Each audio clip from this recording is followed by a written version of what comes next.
Sirli hekayə. Bu əhvalat keçən yay olmuşdu. Bir gün atam söz verdi ki, həftə sonu məni Qobustana səyahətə aparacaq. Bazar gününü intizarla gözləyirdim.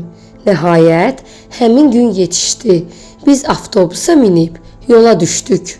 Avtobusda atam gülümsəyərək dedi: "Qarşıda səni çox maraqlı gəzinti gözləyir.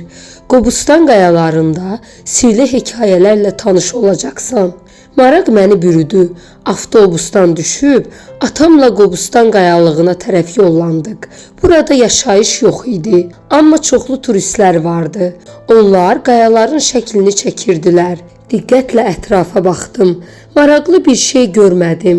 "Ata, bunlar ki adicə qayadır. Bəs hanı maraqlı hekayələr?" Atam gülümsədi. "Ora bax, qayaların üzərinə həkk olunmuş şəkilləri görürsən?"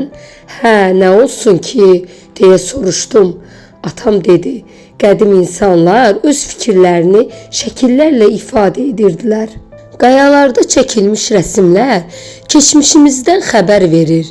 İndi biz o şəkillərə baxaraq keçmişdəki insanların yaşayışı, məşğuliyyəti haqqında məlumat ala bilərik." Yaxınlıqdakı qayanın üstünə baxdım. Burada ov edən insanlar təsvir olunmuşdu. Yuxarıda isə qayıqda oturmuş balıqçıların rəsmi var idi. Öz-özümə düşündüm.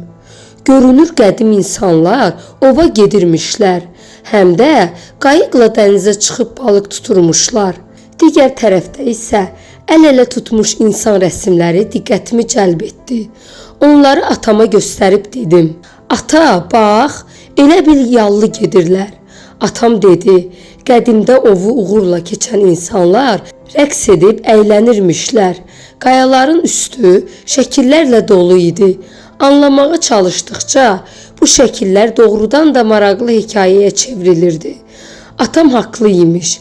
Şəkilli qayalar keçmişdən bu günə maraqlı hekayələr daşıyır.